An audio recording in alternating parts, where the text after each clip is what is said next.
서머타임이 시작되면 어떤 분들 피곤하다, 힘들다 그러는데 저는 서머타임이 시작되면 참 좋아요. 여러분, 하나님께서 값없이 내려주시는 엄청난 이 태양의 에너지를 마음껏 받을 수 있잖아요. 그렇죠? 그 낮 시간을 잘 활용하고 밤에 시간은 아주 푹 또 자고, 그래서 우리가 더 많은 일들을 할 수가 있는데, 여러분들 이 서머타임 시작이 우리 성도들에게 정말 복된 시간들 되기를 바랍니다. 저는 한 주간 동안 제 마음속에 계속해서 이렇게 마음에 떠나지 않았던 말이 로드 바이런이라는 영국 시인의 말이 계속해서 한 주간 동안 제 마음에 맴돌았어요. 그건 뭐냐면 내가 어느 날 깨봤더니 내가 유명해졌더라라는 말이에요. I woke up one morning and found myself famous. 내가 어느 날 깼더니 정말 유명해졌더라. 이 말은 Child Herald's Pilgrimage라는 이 차일드 공자의 순례라는 책을, 이 사람이 그 낭만주의 시인인데 이게 300페이지에 이르는 장편 시라고 합니다. 몇 페이지 몇 개를 좀 읽어봤는데 왜 이렇게 이게 유명한지는 모르겠어요. 우리들에게는 그렇게 다가오진 않는데 어쨌든 영문학을 하는 사람들에게는 꼭 짚고 넘어가야 될 아주 대단한 이 작품인 것 같아요. 1812년 3월에 이거를 발표를 했는데 500권을 만들었대요. 그때 당시 500권이면 굉장한 거거든요. 근데 3일 만에 아주 그냥 다 팔렸답니다. 그때부터 아주 유명한 사람이 됐는데, 내가 어느 날 일어났더니 유명한 사람이 되었더라. 세상은 하루아침에 바뀐다는 얘기죠. 참 엄청나게 바뀌었잖아요. 지난 한 주간에 정말 일어나니까 깜짝 놀랐어요. 가스값이 6불이 됐더라고요. 아이고, 눈이 희둥그레졌어요. 야, 내가 이거 지금 제대로 된 걸 봐나? 제가 미국에 32년을 이제 사는데 가스값이 6불이 된 거 처음 봤습니다. 여기 가난한 사람들 어떻게 사나? 어려운 사람들 어떻게 사나? 앞으로 이렇게 되면 어떻게 되는 건가? 정말 마음에 염려가 됐습니다. 그런데 며칠 있다 보니까 우리 연합감리교회 총회가 2024년으로 연계된다는 말이 있습니다. 여러 가지 이슈가 이제 따라오기 때문에 또 여기에 대한 많은 대책과 기도가 필요합니다. 그런데 더 놀라운 것은 우리 한국에 새로운 대통령이 세워졌잖아요. 밤에 지거나 밤을 하루째 자고 났더니 역사가 바뀌었어요. 그러니까 바이런의 말이 생각이 나지 않을 수가 없죠. 이렇게 급변하는 시대에 오늘은 자고 일어나니까 또 썸머타임이야. 어쨌든 매일 매순간 우리들은 급변하는, 역동하는 이 시대 속에서 살아갑니다. 이 속에서 오늘 본문을 통해서 우리가 우리에게 주는 교훈을 찾아보려고 합니다.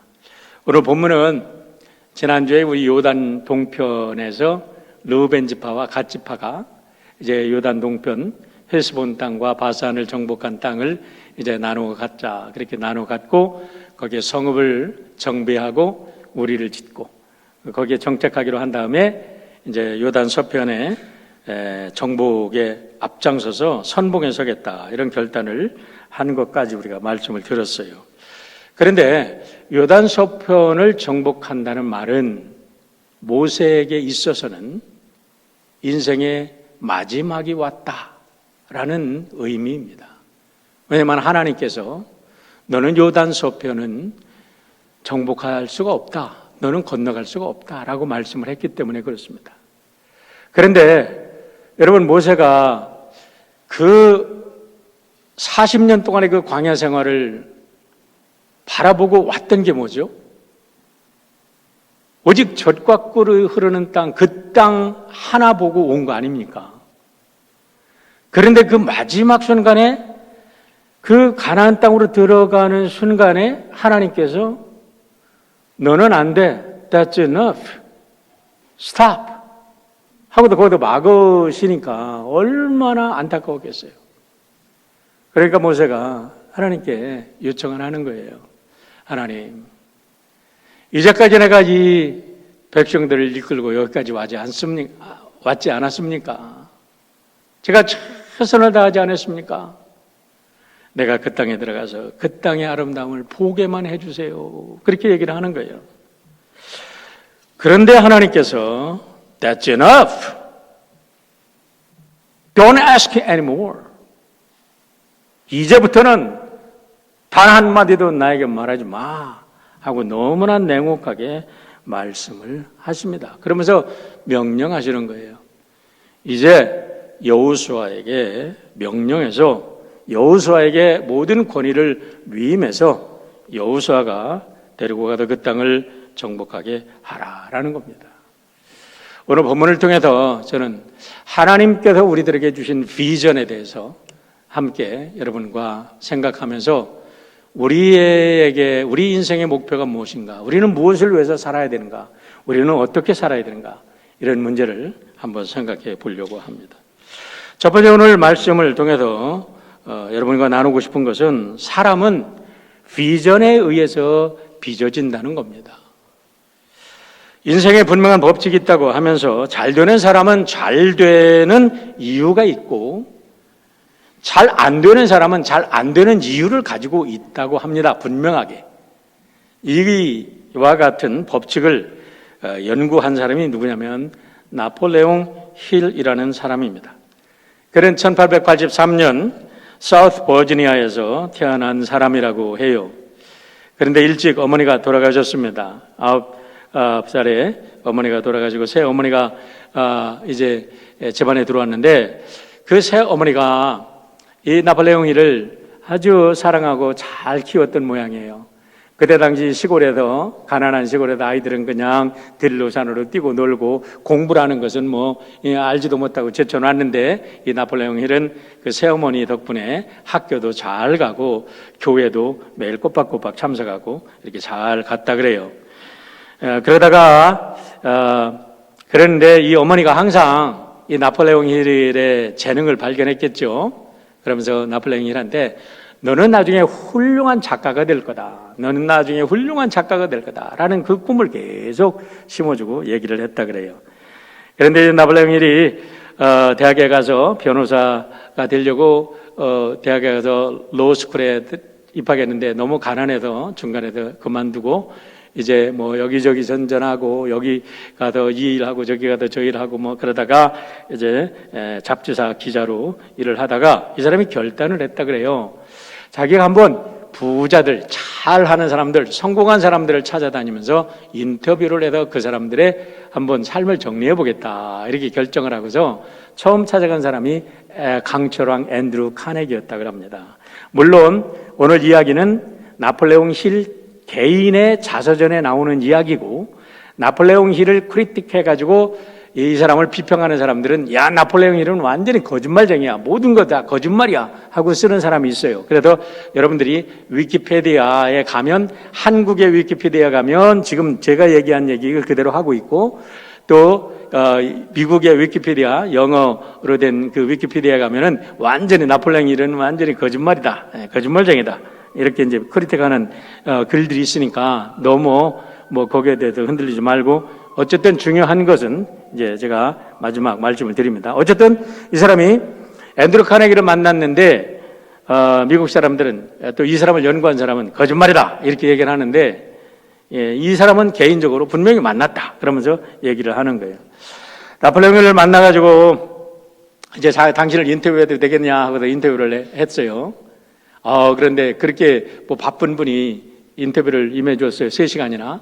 그래서 너무나 고맙다고 인사를 하니까 이 앤드루 카네기가 그러더래요. 야, 너 나랑 좀 더 얘기할 수 있냐? 그러니까 어휴 감사하지요. 자기 집에 초대해가지고 3일을 이야기했답니다. 3일을 이야기하고서 마지막 이 앤드루 카네기가 내 인생 철학에 대해서 내가 좀 써줄 수 있겠느냐? yes sir. 얼마나 좋아요. 그러잖아도 쓰고 싶었는데. 그러니까 그래? 그러면 내 친구들 이제 너에게 다 소개시켜 주겠다. 그래가지고 500여 명이 넘는 사람을 소개시켜 줬답니다. 그래서 이 사람 얘기를 의하면 뭐 여기에 그 토마스 에디슨도 있고요, 헨리 포드도 있고요, 뭐 대통령도 있고 어마어마한 사람들이 있어요. 그런데 이제 이것을 크리틱하는 사람들은 다 거짓말이다 이렇게 얘기도 합니다. 그러니까 그런 글을 읽고 컨플릭트 되는 글을 읽고 제가 거짓말했다라고는 하지 마세요. 저는 이 사람의 이야기를 그냥 전달을 하는 거예요. 어쨌든 이래가지고 이 사람이 그 많은 사람들을 만나고도 20년 동안을 1908년에 만났다고 얘기를 하는데 20년 동안 연구를 해서 1928년에 The Law of Success, 성공의 법칙이라는 책을 냅니다. 이게 1928년에 나오는데 이게 대박을 친 거예요. 그러고 나서 1937년에 이 사람이 Think and Grow Rich, 생각하라 그리고 부자가 되라 라는 책을 썼는데 이 책은 현재까지 전 세계 2천만 부가 팔렸다고 합니다. 그때 당시 출판된 책으로서 2천만 부가 팔렸다는 건 어마어마한 책입니다. 그리고 이 사람이 얼마나 많은 사람들에게 영향력을 끼쳤는지 특별히 동기 유발에 대한 것, 우리가 자기 셀프 매니지먼트, 셀프 헬프 이렇게 자기 긍정적인 마인드, 포지티브 띵킹 하는 사람들에 대해서 어마어마한 영향력을 끼쳐서 지금도 이 나폴레옹 힐 파운데이션에서는 수많은 사람들이 경영을 공부하고 이 사람들이 공부를 하고 있어요. 지금도 파운데이션이 있어요. 그러니까 이 사람이 거짓은 말을 했든 뭐 했든 이 사람의 책을 읽어보면 정말 가슴 뛰게 만드는 내용들이 참 많습니다. 이 사람의 영향을 많이 받은 사람들 중에서 한 사람이, 굉장히 큰 영향을 받은 사람이 놀만 빈센트 필이라는 박사입니다. 놀만 빈센트 필 박사는 우리 크리스찬 계통에서 포지티브 띵킹에 아주 그런 것을 만든 유명한 사람이죠. 그 로만 빈센트 필 박사한테 큰 영향을 받고서 큰 교회를 한 사람이 누구냐면 로버트 슐러 목사예요. 로버트 슐러 목사의 영향을 받은 사람들이 여러분 미국에 지금 미국 교회를 다 움직이는 거물급들입니다.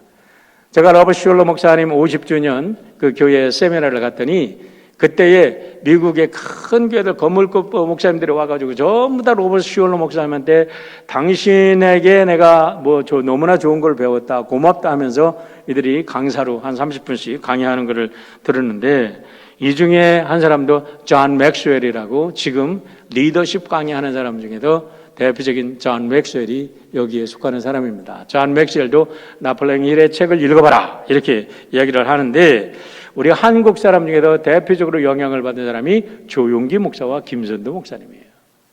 그래가지고 우리 조용기 목사는 언제나 포지티브 띵킹, 믿으면 됩니다, 삼박자구원 이런 얘기 하잖아요. 어쨌든 이 나폴레옹 힐이 쓴 책을 종합해 보면 사람은 비전에 의해서 빚어진다는 겁니다. 긍정적이고 창조적인 비전을 가진 사람은 긍정적이고 창조적인 리더가 됩니다. 그런데 날마다 불평, 불만의 실패자의 이런 마인드를 가진 사람은 스스로 그런 마인드를 가지고 있기 때문에 그 사람의 비전 자체가 실패하기 때문에 그 사람은 실패할 수밖에 없다는 얘기를 합니다. 그런데 이거는 굉장히 성경적인 얘기입니다. 잠언서 29장 18절의 말씀을 보세요. 하나님의 계시가 없으면, 하나님의 묵시가 없으면, 하나님의 리빌레이션이 없으면 백성이 무질서하겠지만 율법을 지키는 사람은 복이 있다라고 얘기를 합니다. Where there is no revelation, there is no vision 이라고 얘기합니다. Revelation, vision 똑같이 사용됩니다. 사람들은 cast off restrained land, 사람들이 규율을 버려 지 맘대로 해, 감정대로 해, 즉흥적으로 행동해. 그 사람들에게는 어떤 뚜렷한 목표가 없으니까 그때 그냥 갈대처럼 흔들리는 삶을 산다는 거예요. 그러나 축복받은 사람들, 성공하는 사람들은 러를 지킨다. 하나님의 율법을 지킨다. 하나님이 주신 비전을 가지고 끝없이 나간다. 이렇게 이야기를 하는 겁니다.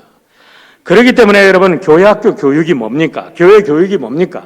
우리가 왜 성경의 스토리를 들려줍니까? 아이들에게 아브라함의 이야기를 해줍니다. 노아의 이야기를 해줍니다. 데이빗의 이야기를 해줍니다. 느헤미야의 얘기를 해주고 에스더의 이야기를 해줍니다. 그러면서 요셉의 이야기를 해줍니다. 저도 대학교 때 제일 감동을 받고 나는 요셉처럼 살 거야. 요셉 같은 인물이 될 거야. 꿈을 꾸면서 살았어요. 그런데 그런 이야기를 들으면서 아이들은 비전을 갖게 된다는 거예요. 어떤 비전이요? 하나님께서 가슴속에 심어주는 하나님의 꿈을 갖게 된다는 거예요.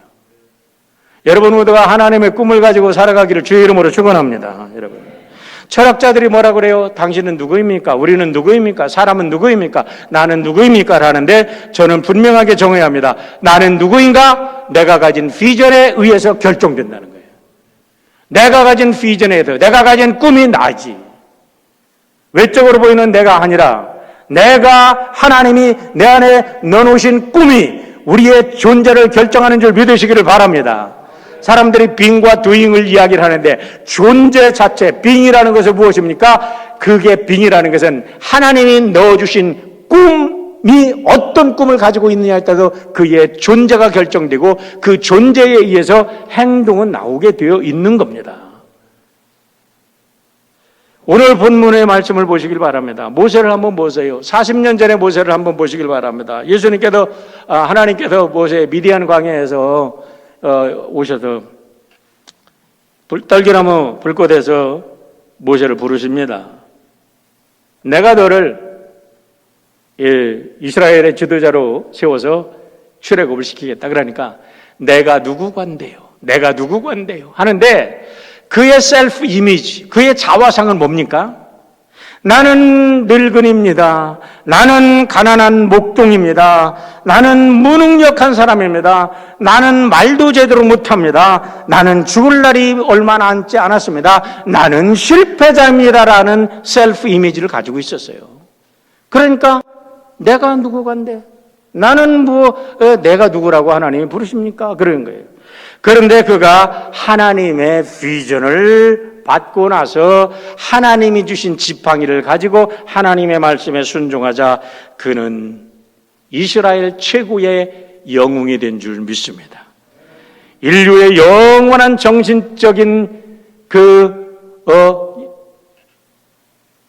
율법이 되고 정신적인 모든 철학이 되고 인간의 사상과 인간의 모든 가치관을 결정해주는 토라의 저자가 된 줄 믿으시길 바랍니다.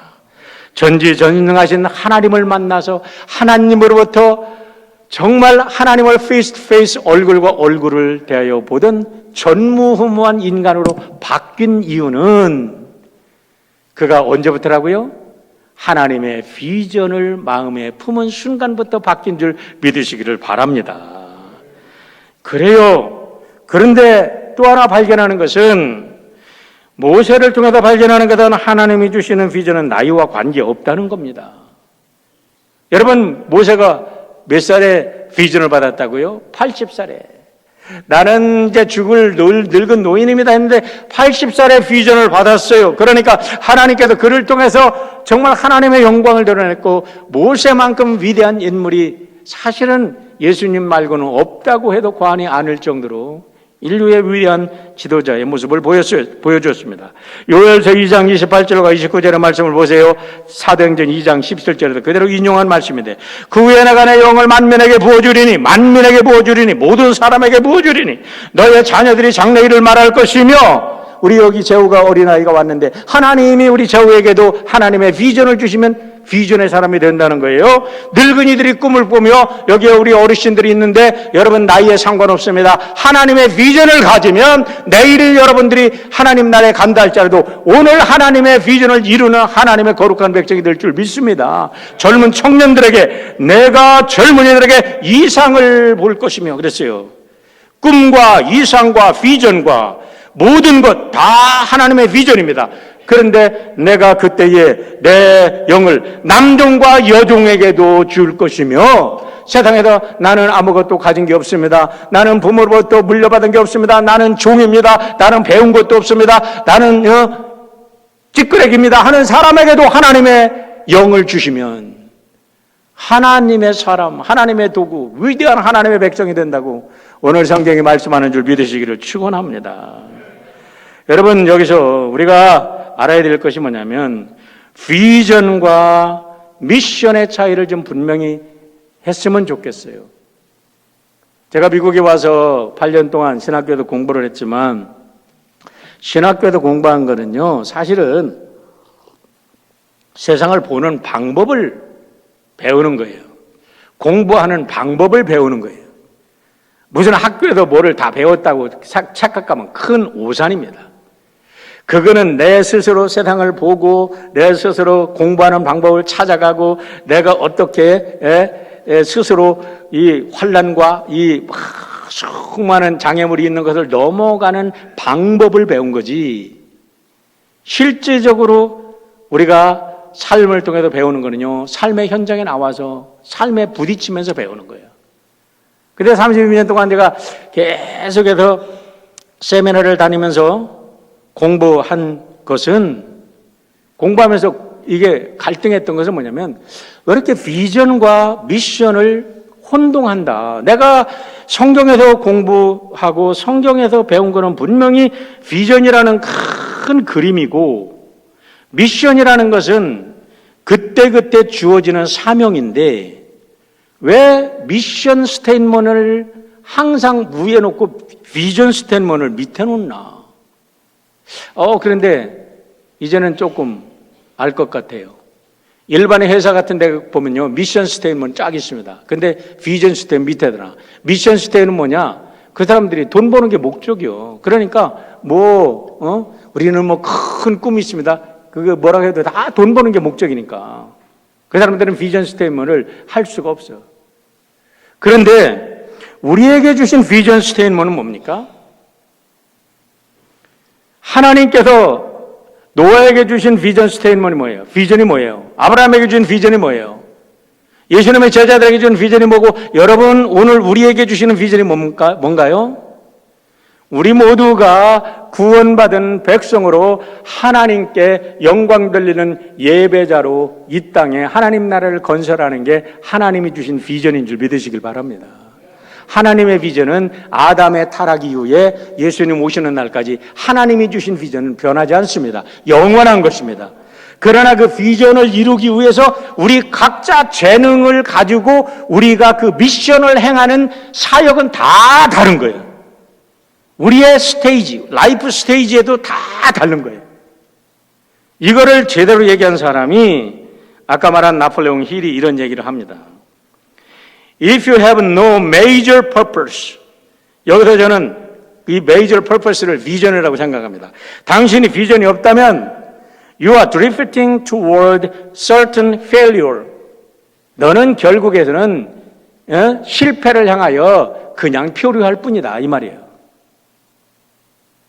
여러분, 지금 우리가 긍정적인 목적, 긍정적인 비전이 없으면 결국은 표류하다가 실패하는 거예요.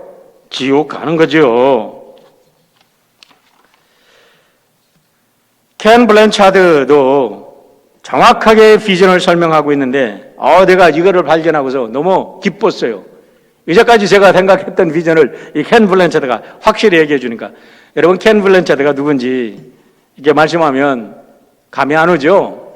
그런데 칭찬은 고래도 춤춘다, 이 얘기하면 금방 감이 오시죠? 그 책을 진 사람이에요. 그것만 진 게 아니라 이분은 공저를 많이 했는데 한 60여 권의 책을 졌어요. Lead like Jesus. 예수님처럼 인도하라, 지도하라, 이렇게 얘기하면서 이 사람은 참 좋은 크리스찬이거든요. 지금도 켄 블랜차드의 여러분 유튜브 영상들, 강의들이 굉장히 많이 나와 있어요. 그런데 이 사람이 얘기하는 것은 전부 다 서번트 리더가 되라는 거예요. 서번트 리더가 되라. 사우스 그 에어라인처럼 봉사해라, 그러면서 또 강의도 하고 그래요. 그런데 전부 다 뭐냐? 서번트 리더가 되라는 거죠. 그런데 이 사람의 비전을 어떻게 정의하냐면 이렇게 정의하고 있습니다.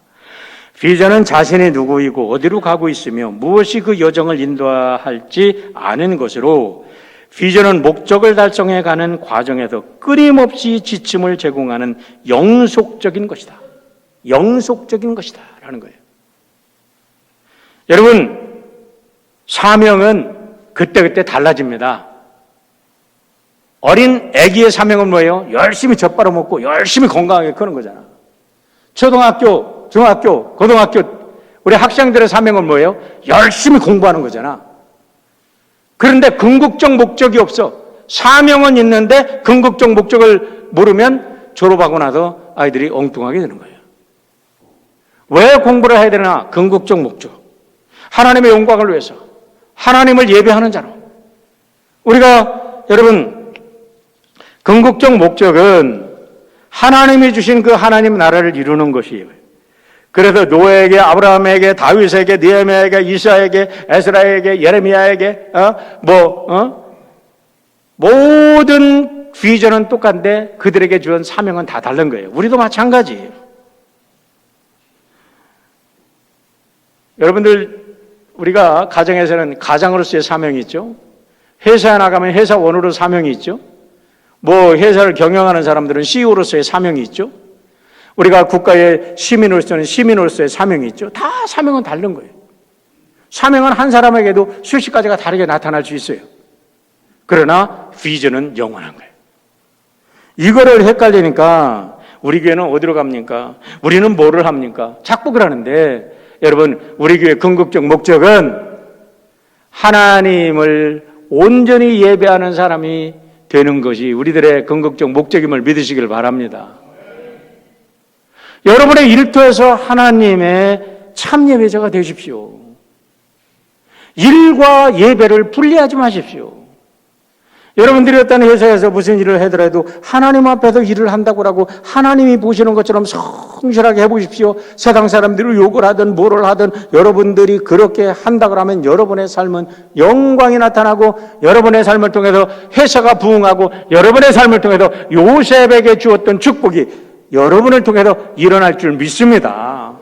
이 비전, 하나님이 우리에게 주신 궁극적 비전을 위해서 우리가 일을 하는 거죠. 여러분, 두 번째 이런 궁극적 비전을 가졌다 그러면 하나님께 절대 순종하자는 겁니다. 오늘 본문의 백미는 어디에 있냐면 26절에 있습니다. 백미라는 것은 흰 눈썹을 말하는 건데 여러분 흰 백자에다가 눈썹 밑자를 씁니다. 그런데 가장 뛰어나고 아름다운 것을 우리가 백미라고 하는 거죠. 그런데 26절 보세요. 우리 함께 읽어볼까요? 같이 읽습니다. 그러나 주님께서는 당신들 때문에 나에게 진노하셔서 나의 간구를 들어주지 않으셨습니다. 주님께서 나에게 말씀하셨습니다. 이것으로 내게 족하니 이 일 때문에 더 이상 나에게 말하지 마라. 여러분 생각해 보세요. 아까도 말씀드렸지만은 모세 입장에서는 정말 너무나 안타깝지 않습니까?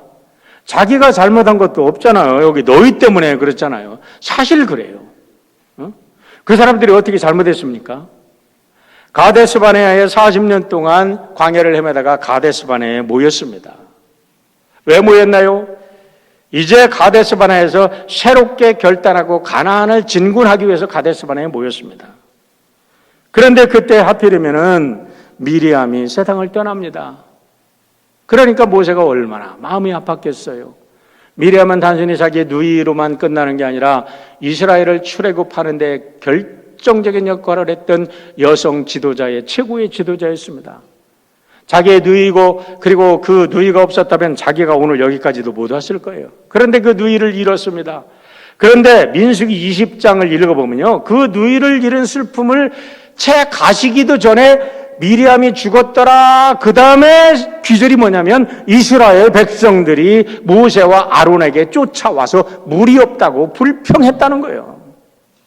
너희들이 우리를 왜 여기까지 끌고 와서 여기서 우리가 목말라 죽게 하느냐. 차라리 우리가 애굽에 있었으면 좋을 텐데 40년이 지났는데도 똑같은 얘기를 똑같이 하는 거예요. 그러니까 여러분 이 집단 사이코패스가 된 인간들 어떻게 처리합니까?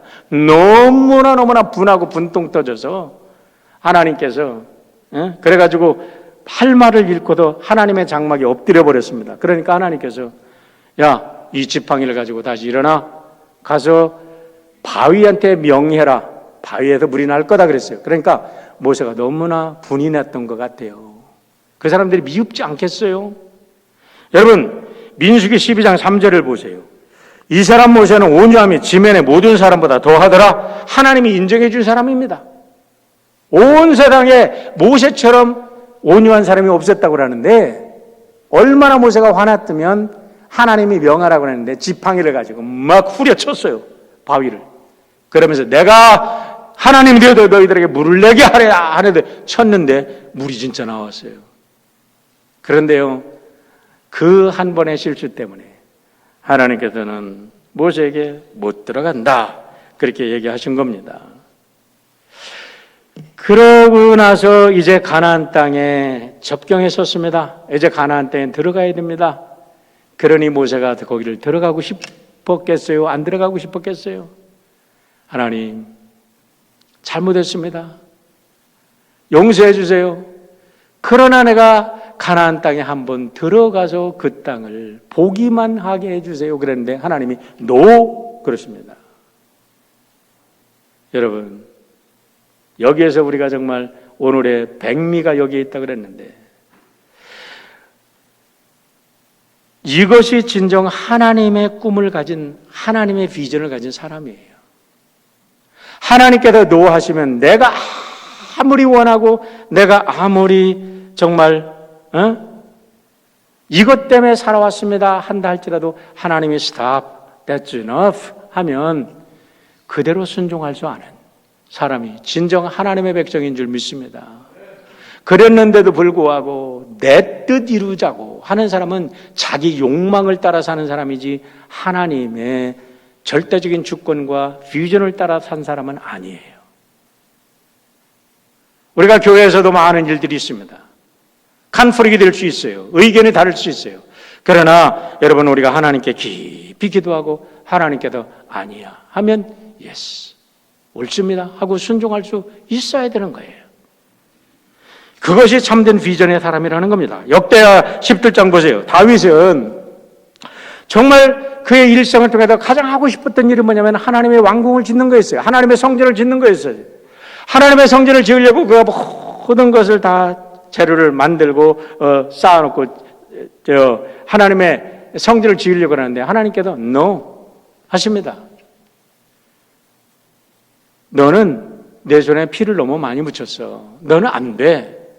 그러니까 다윗이 그러면 말아요. 내가 뭐 이거 내 영광을 위해서 하는 거예요. 하나님을 위해서 지금 하나님 성전전 짓겠다는데 뭐 하기 싫으면 마세요. 못된 사람은 그랬을 겁니다.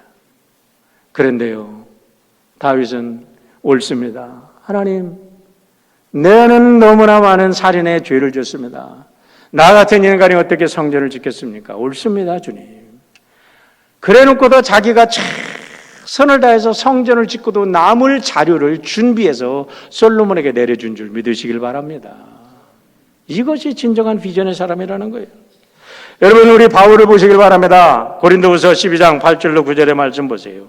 이것이 내가 떠나가게 하기 위하여 내가 3번 주께 관구하였더니 나에게 이르시기를 내 은혜가 되게 족하도다. 이는 내 능력이 약한 데서 온전하여짐이라 하신지라. 그러므로 도리어 크게 기뻐함으로 나의 여러 약한 것들에 대하여 자랑하리니 이는 그리스도의 능력이 내게 머물게 하려 함이니라 라고 말합니다. 여러분, 이것이 뭔지 아세요? 이것이 바울 사도에 있어도 가시라고 합니다. 가시.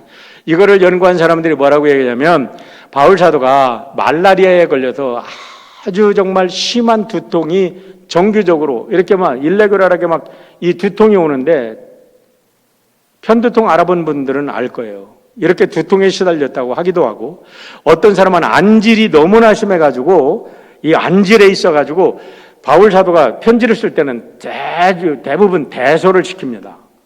대부분. 그래서 누가 대소했다 이렇게 나오죠. 그래서 안질이 심했다는 거 하고 더 힘들었던 건 뭐냐, 바울이 간질이 있었다고 그래요.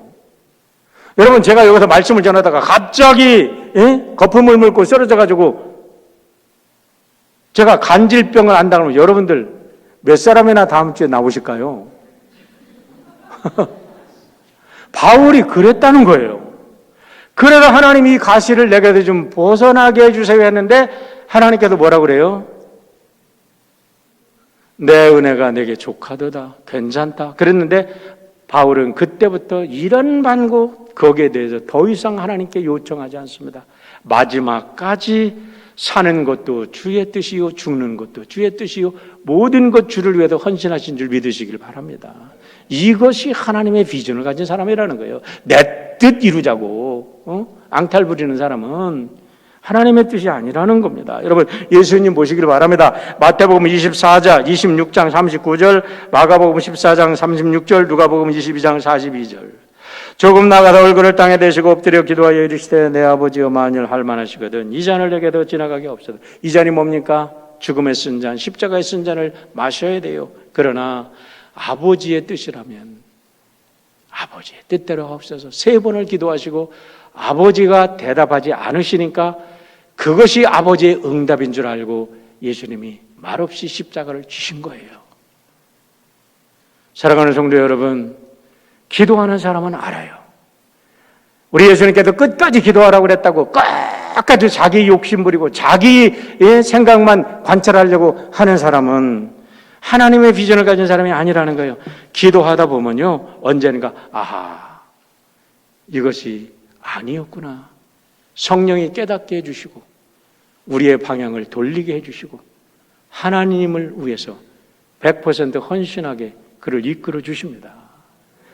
나는 우리 사랑하는 드림의 모든 여러분들이 하나님께 기도하다가 하나님께서 여러분의 길을 인도하실 때 100% 하나님께 여러분의 모든 것을 오늘 성가대 찬양처럼 내려놓고 하나님의 길을 따르는 여러분 모두가 되시기를 축원드립니다. 마지막으로 우리 오늘 배울 수 있는 것은 참된 비전을 가진 사람은 사심없이 후계자를 세운다는 겁니다. 사심없이 후계자에게 모든 권한을 위임한다는 겁니다. 27절과 28절 보세요. 너는 비스가산 꼭대기에 올라가서 눈을 들어 동서남북을 바라보고 내 눈으로 그 땅을 바라보라. 너는 이 요단을 건너지 못할 것임이니라. 너는 여호수아에게 명령하고 그를 담대하게 하며 그를 강하게 하라. 그는 이 백성을 거느리고 건너가서 내가 볼 땅을 그들이 기업으로 얻게 하리라 하셨느니라. 여러분, 우리가 다 교회를 사랑합니다.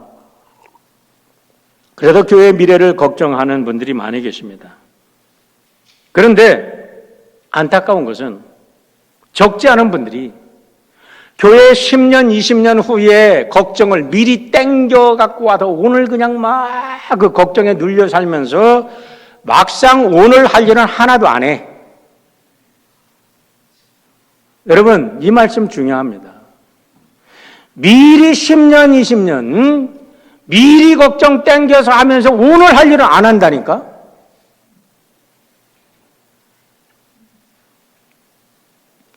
미래를 위해서 걱정하면 오늘 투자해야 됩니다, 여러분. 미래를 위해서 걱정한다면 오늘 여러분의 재능을 100% 하나님께 헌신하시길 바랍니다. 우리가 왜 헌금을 합니까? 왜 우리가 그 아까운 우리가 피땀 흘려서 벌은 그것을 헌금을 해야 됩니까?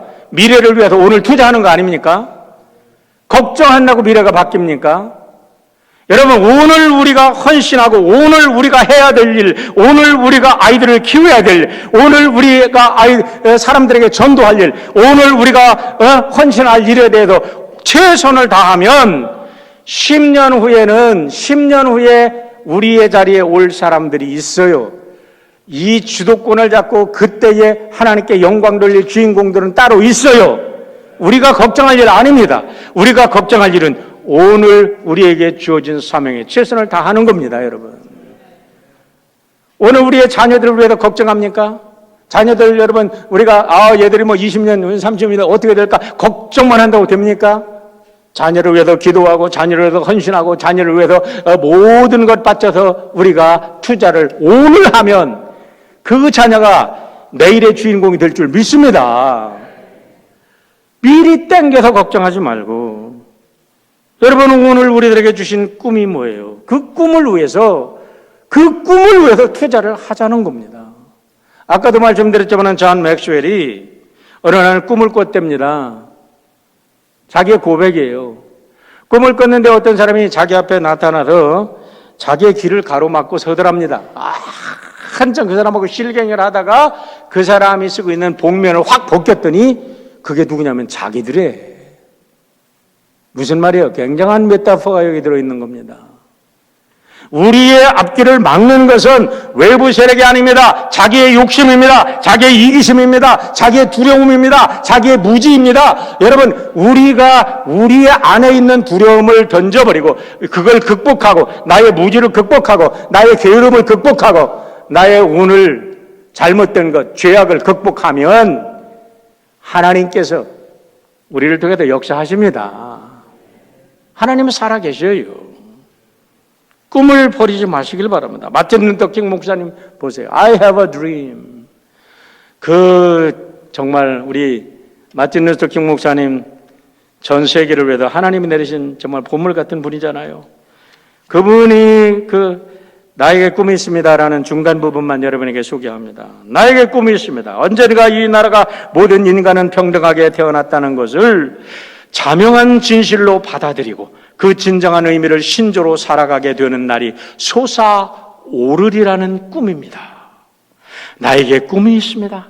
언젠가 조자의 붉은 언덕 위에 옛 노예의 후손들과 옛 주인의 후손들이 형제의 식탁에 함께 둘러앉는 날이 오리라는 꿈입니다. 나에게 꿈이 있습니다. 언젠가 불의의 열기에 억압의 열기에 신음하는 저 미시시피 주마저도, 그때 당시 1960년대만 해도 미시시피에 있는 사람들이 그렇게 억압을 당했던 것 같아요.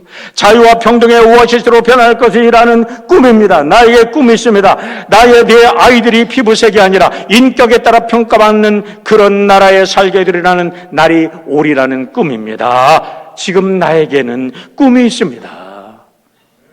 여러분, 마틴 루터 목사님께서 열매를 먹었습니까?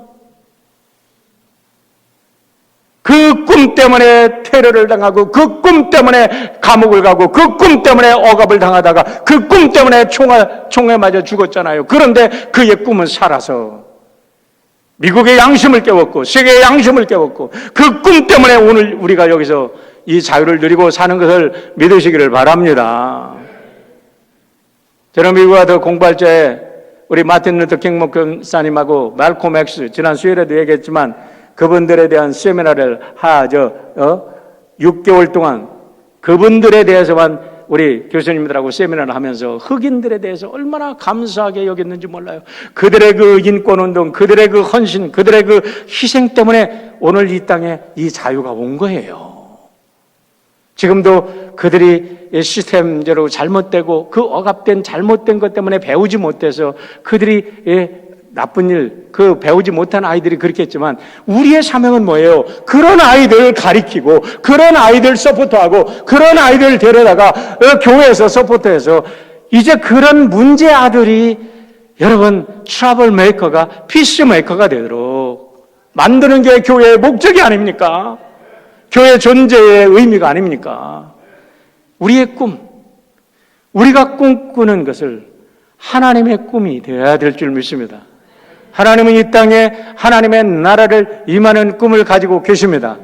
그 꿈이 여러분의 꿈이 되어서 우리의 헌신이, 우리의 오늘의 헌금이, 우리의 땀 흘림이 미래에 이 땅에 하나님 나라의 꿈을 이루는 아름다운 비전이 되기를 주의 이름으로 축원합니다.